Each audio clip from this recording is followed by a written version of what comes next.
Hello, this is Joe Cocker saying hello to all my fans on the interactive program.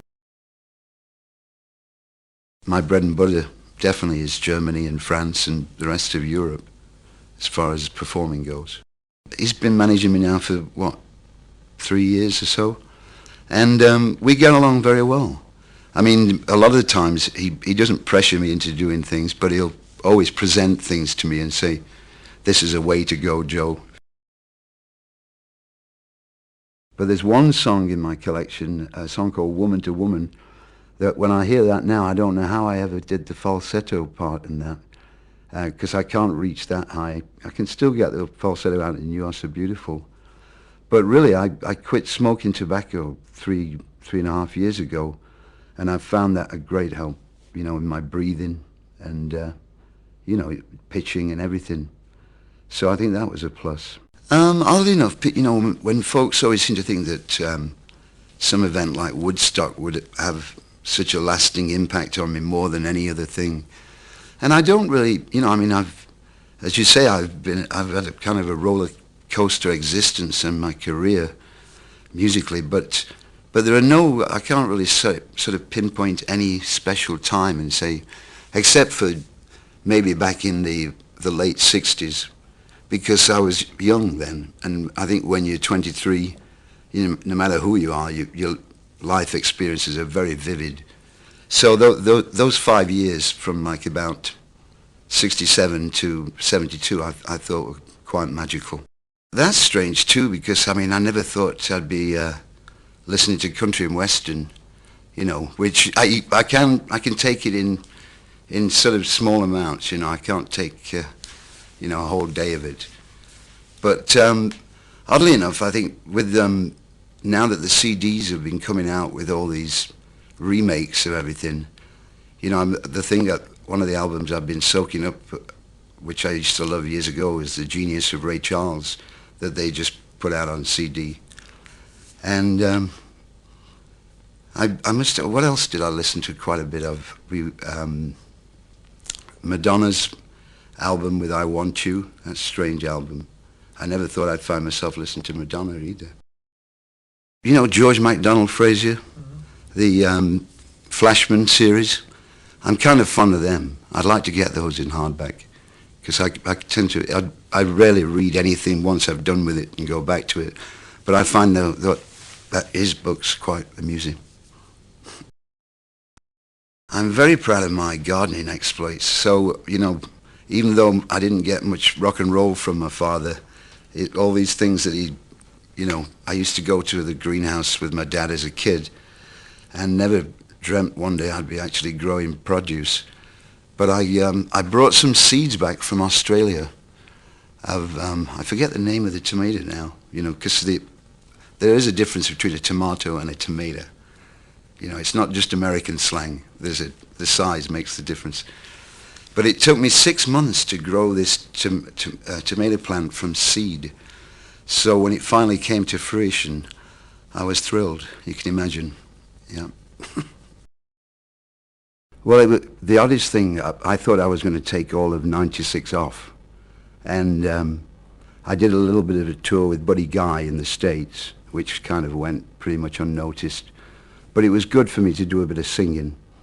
And in the middle of that tour, I got a message from the German label saying, "We know you don't want to go in the studio till March next year, but can you give us something to fill in the gap?" And I never do things half-heartedly, so an album's an album to me. You can't do half an album. But when they suggested Don was up for doing, a record with me, and the idea of doing some of my older songs at first didn't appeal too much. But Don sort of put it to me in a way that when he suggested all these different musicians and actually recording live on the studio floor, it sort of rekindled the appeal of the idea in me.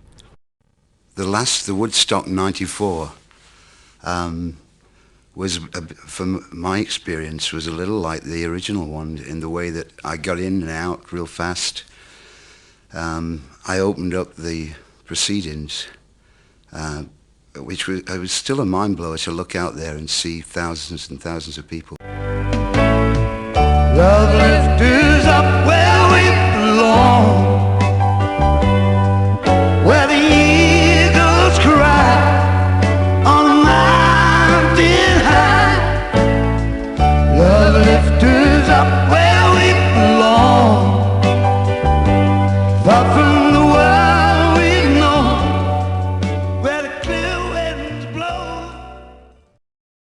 Well, in the early days, Joe put together a group called the Cavaliers, and they were just learning, and they used to pick up on numbers which people like Johnny Kidd and the Pirates did. They used to kick their legs up on stage and just have generally a great time, and I used to enjoy watching them. It's a good learning experience. Joe was an extrovert, and as I was getting to the top of the school and he came in, I used to hear him at break times as they let the younger children out. There'd be this tremendous roar, and Joe was first into the playground. Yeah, he had a tremendous amount of energy. When he was young, he seemed popular with his schoolmates, and he was one of those boys who seemed to always be leading the others. In the past, you know, his managers weren't that involved, and maybe, you know, they weren't that close. I don't know. I mean, maybe, I think now he wants to be more involved in his career too, and I'm very happy he does. He's a real singer, you know. He goes in and he sings it from the start to the finish, you know, in one take, and it sounds great, and all you really need to do is 3 or 4 takes, and then, you know, as you probably know with some singers, you got to do word by word, drop in line by line, and that's not the way Joe is. And he's very professional in the studio, and you know, it's great working with someone like that, and very fast. But when I was younger, I used to sort of, you know, emulate Ray's kind of movements, and it used to freak people out. I did the Ed Sullivan Show, you know, which probably one of the last English bands to do it, and they blocked me out so that they surrounded me with girls so that they couldn't see what they called my spastic motions, you know, which made me very self-conscious about that. So over the years, I've kind of modified the way I move about. First coming to America was like my salvation, but over recent years, it's gone the other way. I mean, the German audience are my biggest fans, you know, because I can, you know, I mean, sell about 750,000 copies on the last couple of albums there, you know. And France and all the places. I think what it is, there they've got more of a connection with blues roots. You know, I've had some dark times over the years, but hey, still rocking on, you know. Because I made a lot of money from Mad Dogs, but I had no idea of, you know, monetary value at the time. And I went stomping around England looking at all these stately homes, you know, with intention to buy. And I'd be going around with my Wellingtons on and jeans and a Marks and Spencer's pullover, and you know, saying, yes, you're interested in buying this? £120,000, which was a lot of money then, you know. I mean, it's sort of like Chatsworth House or something, you know. But I never, as I say, I had no idea of what money was about. That's why I consequently, you know, I gave it all away. To me, I always thought just a very brief time span for a few of us. I mean, you know, Traffic were like God. The Band with Rick Danko and everyone, they were another huge band. And that time period from like late '67 up until about 1970, 71, to me were like, creatively, I thought, probably the most impressive years of bands of our, you know, the second generation of rock or whatever. Suddenly having a hit in England, I thought, well, it was a bit of a shallow feeling. You know, I thought, well, God, you know, this is it. This is what we're sort of supposed to rise to. And at the time we had a regular stint at the Marquee in Water Street.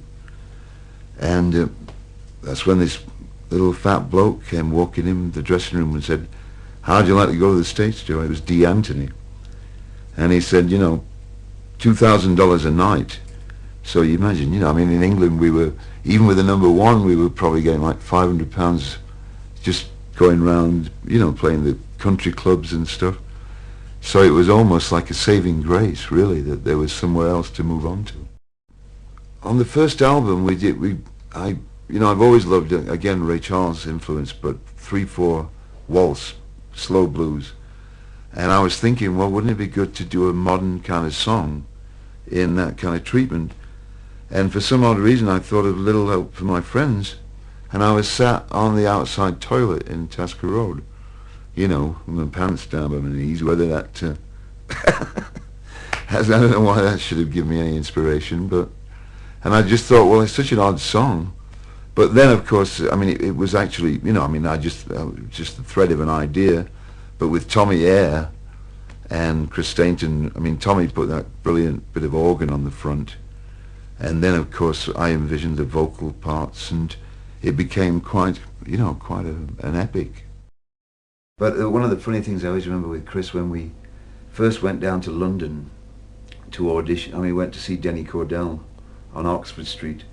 And I remember, you know, we go down there, and we must have totally freaked Denny out. I think we did, because Chris had on this plastic flower suit, you know, all, I mean, plastic with the fur trimmings on the edge, and I was like trying to wear a double-breasted kind of image sort of thing. And I remember Cordell just seeing us come around the corner and just sort of, my God, what's this all about? I recorded Georgia on My Mind with some strings, and I think Mike, he actually heard, it was, you know, it was a difficult time. There was, I mean, Beatles were around, but it was still very early doors as far as music. You know, the Shadows, Cliff and the Shadows had still dominated the scene for so long, it was hard to get out of that thing. And we recorded Georgia on My Mind. Mike Leander played it to the board of directors, and they hated it.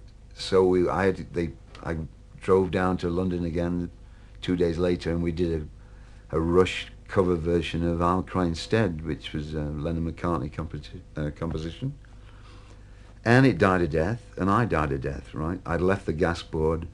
They told me I could go back and get the job if I wanted. But my pride or whatever was too hurt. I couldn't deal with going back there, you know.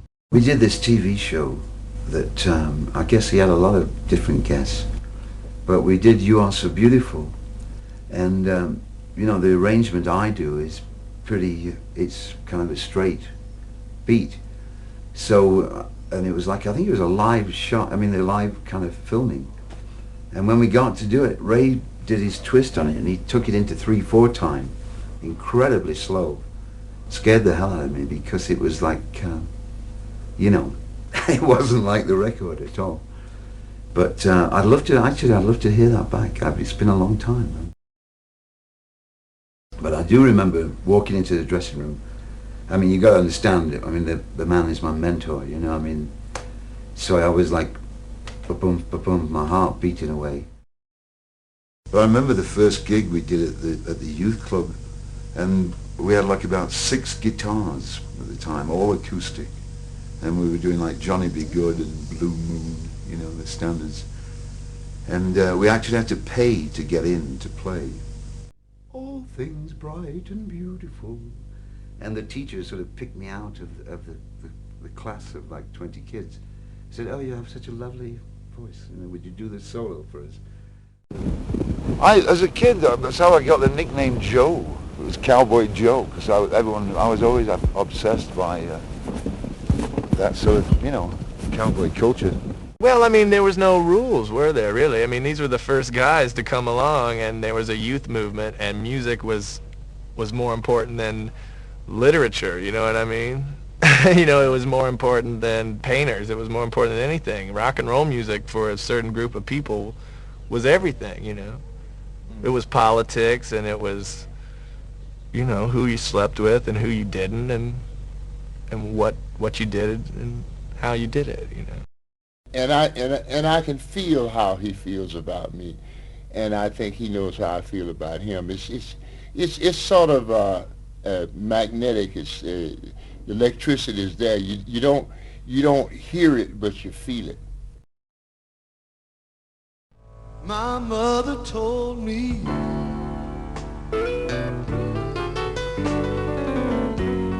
before she passed away,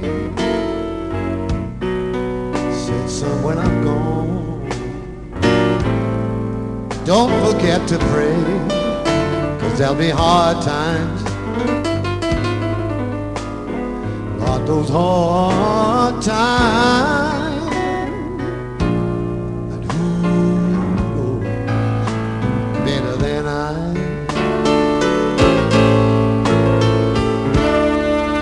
soon found out just what she meant when I had to pawn my clothes just to pay the rent. Talking about hard times, Lord, those hard times, who knows better than I?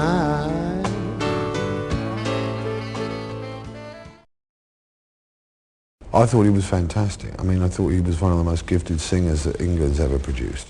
We went into the studio and it didn't work, and I remember going home and in tears, I mean actually blubbing like a baby because it failed. And anyway, my wife said, well, you'll just have to do it again, won't you? And I said, of course, you're right.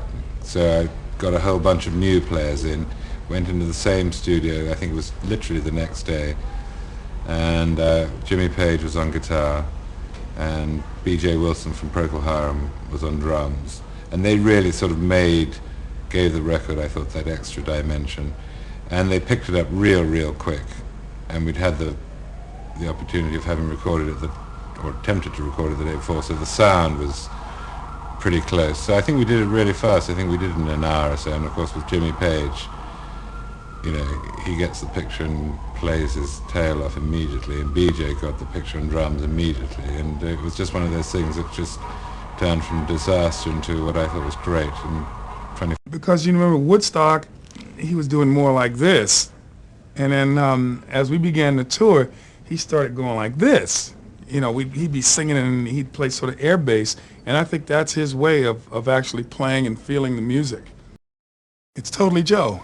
You know, he's not going to swing off rafters and carry on. He always stays within his own character. And no matter who's around him, he will remain Joe. Because, I mean, as you know, he's had some of my favorite guys, Sly and Robbie Dunbar, and I mean, he's also had partly Steve Gadd and those boys, and I think he always remains Joe no matter who's around him. Joe was in the control room singing, and I would go up and press my nose against the glass and egg him on and push him, and I think he really enjoyed that. So it was a great session, you know, and ended up being a nice, great album.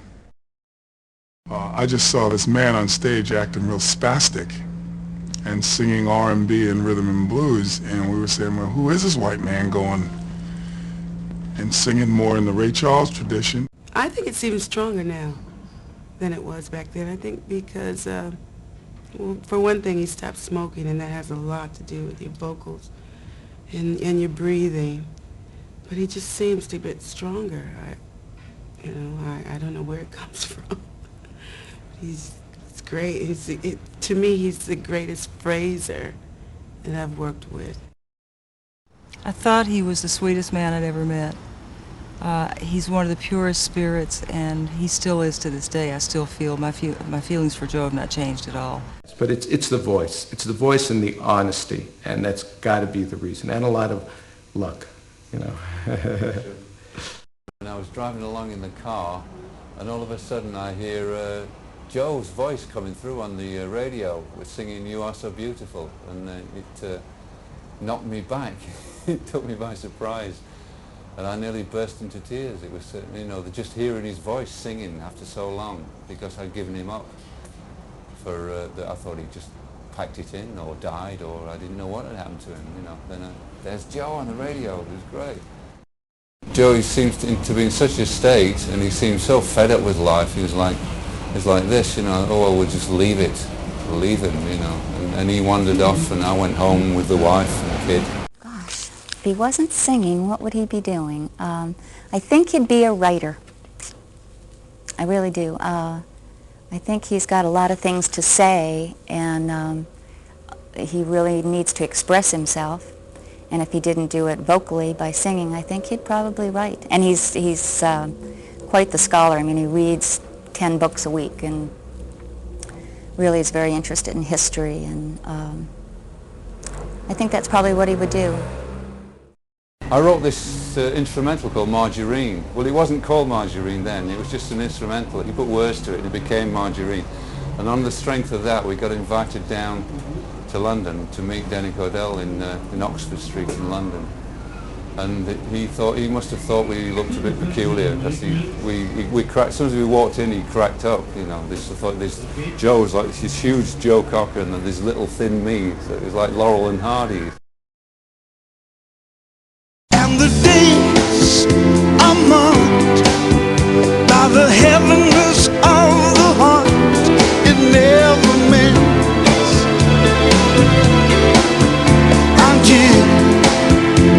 The healing begins. Where do you go from here? What happens now to Joe Cocker? What are you going to go on and do now? Well, that's what I'm basically just sat thinking about, you know. I could go back on the road, or what, you know. It seemed we did a lot of outdoor festivals that year. We knew we were leading up to something, and sure enough.